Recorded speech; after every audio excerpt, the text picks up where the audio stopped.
நம்ம பூமியை தவிர்த்து விண்வெளி இருக்கக்கூடிய பல விஷயங்கள் ரொம்பவே ஆச்சரியமான விஷயம் சொல்லலாம். இப்படி அதிசயங்களும் ஆச்சரியங்களும் நிறைந்தது தான் நம்மளோட பிரபஞ்சம். இது என்னைக்குமே மாற்ற முடியாத ஒன்று. இன்றைக்கு ஒன்று புதுசாக நடந்ததுன்னா அது அடுத்த நிமிஷமே கூட வேற ஒரு புது விஷயமா நடக்கலாம். அப்படி தினமும் நடக்கக்கூடிய விஷயங்கள்ல ஒன்று, இன்னைக்கு பூமியிலேருந்து நம்ம பார்க்கக்கூடிய நிலவில் இருக்கக்கூடிய நேரம் என்பது மாற்றி அமைக்கப்பட்டுள்ளது. அதாவது பூமியை விட நிலவில் நேரம் ரொம்பவே அதிகமாக போயிட்டு இருக்கு அப்படின்னு சொல்லி நாசா விஞ்ஞானிகள் இந்த ஒரு கருத்தை முன்வைத்திருக்காங்க. கடந்த 1969ஆம் ஆண்டு நாசா தங்களுடைய முதல் பயணத்தை முதல் குழுவை நிலவுக்கு அனுப்புனாங்க. ஸோ முதல் முறையாக மனிதர்களை அனுப்பி வைத்து வரலாறு படைத்த நாசா அதன் பின் தற்போது மீண்டும் நிலவு தொடர்பான ஆய்வுகளை மேற்கொள்ள முடிவு செஞ்சுருக்காங்க. அதற்கான பணிகளை இப்போ நாசா செஞ்சிட்டு இருக்காங்க. மேபி அடுத்த வருஷம் அதுக்கடுத்த வருஷம். ஸோ இப்போது என்னென்ன விஷயங்கள்லாம் அவங்க செஞ்சுட்டு இருக்காங்களோ, அதாவது நிலவுக்கு போகும் பட்சத்தில் மனிதர்கள் எந்த இடத்துல இறங்கணும், எந்த இடத்துல இறங்கினா அவங்களுக்கு சேஃப்டி அப்படிங்கிறத யூகிச்சிருக்காங்க. அப்படி போகக்கூடிய நம்ம மனிதர்கள் அமெரிக்க விண்வெளி ஆராய்ச்சி நிறுவனமான நாசா நிலவின் தென்துருவத்தில் மனிதர்களை ரொம்ப திட்டமிட்டுள்ளது. தென்துருவத்தில் மனுஷங்க இறங்குறதுக்கு ரொம்ப பழக்கப்பட்ட இடமா இருக்கக்கூடிய இடமா இருக்கும் அப்படின்னு சொல்கிறாங்க. அதாவது அங்கு மனிதர்கள் தரையிறங்கக்கூடிய இடங்களை கண்டறிந்து சந்திரனின் தென்துருவம் என்பது சூரியனில் இருந்து விலகி நிரந்தரமாக நிழலாக இருக்கும் பகுதியாக இருக்கும் பட்சத்தில் அந்த இடத்தில் மனிதர்களை திரையிறக்கும் முயற்சியில் நாசா அதிகாரிகள், நாசா விஞ்ஞானிகள் இப்போ ரொம்பவே முழு மூச்சாக அந்த விஷயங்களை செஞ்சிட்டு இருக்காங்க.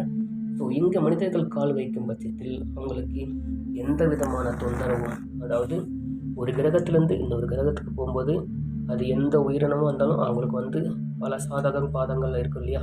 ஸோ அந்த விஷயத்துலேருந்து மனிதர்களை காக்கணும் அப்படிங்கிற முயற்சியில் செஞ்சுருக்காங்க. சந்திரனின் தென்துருவம் என்பது சூரியனில் இருந்து விலகி நிரந்தரமாக நிழலாக இருக்கக்கூடிய பகுதி அப்படின்னு சொல்லியிருக்காங்க. ஸோ இந்த இடத்த சூஸ் பண்ணி தான் நம்ம மனிதர்களை திரும்பவும் நிலவுக்கு அனுப்பக்கூடிய அந்த திட்டத்தை அவங்க கையில் எடுத்திருக்காங்க. இதுக்குண்டான அனைத்து வசதியான ஒரு விண்கலனும் அவங்க தயார் செஞ்சுட்டு இருக்கிறதா சொல்லிட்டு இருக்காங்க. ஸோ வசதியான பகுதிகள் கண்டறியப்பட்டு அங்கு மீண்டும் விஞ்ஞான குழு மீண்டும் மனிதர்களை அங்கு பயணப்படுத்தி அங்கே இருக்கக்கூடிய தட்பவெப்ப சூழ்நிலைக்கு ஏற்ப மனிதர்கள் வாழக்கூடிய சூழ்நிலை ஏற்பட்டு தரணும் அப்படின்னு முயற்சி செஞ்சுட்டு இருக்காங்க.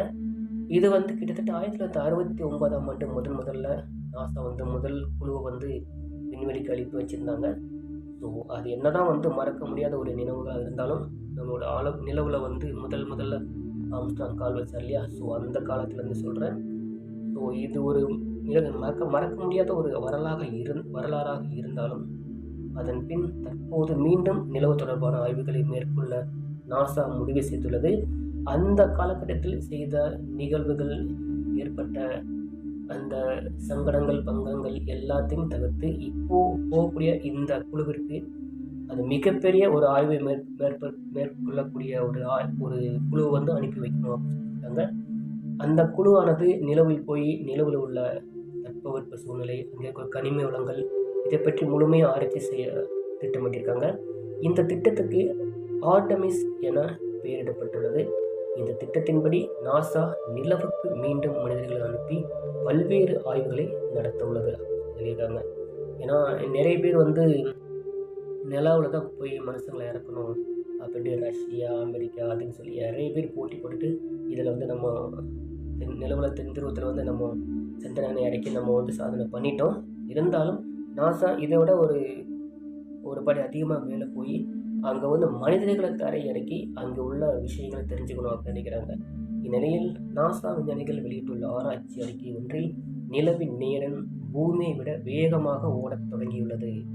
நிலவின் நேரம் ஒரு நாளைக்கு 57 மைக்ரோ வினாடிகள் வேகமாக ஓடத் தொடங்கியுள்ளது என சொல்லியிருக்காங்க.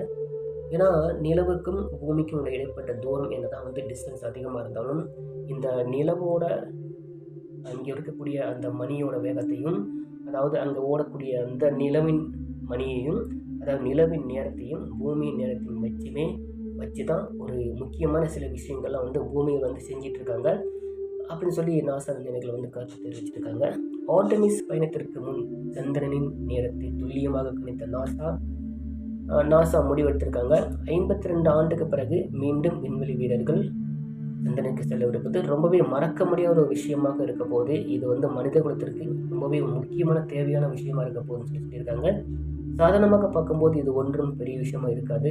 பூமி மற்றும் சந்திரன் நேரம் சரியாக இருந்தால்தான் நேவிகேஷன் அமைப்புகள் போன்ற செயற்கைக்கோள் துல்லியமாக செயல்படும் என்பது குறிப்பிடத்தக்கது அப்படின்னு நாசா சொல்லியிருக்காங்க. எது எப்படியோ மறுபடியும் ஒரு அதிசயம் நடக்க அதை மக்கள் பார்க்க எல்லாரும் காத்துட்ருக்கோம்.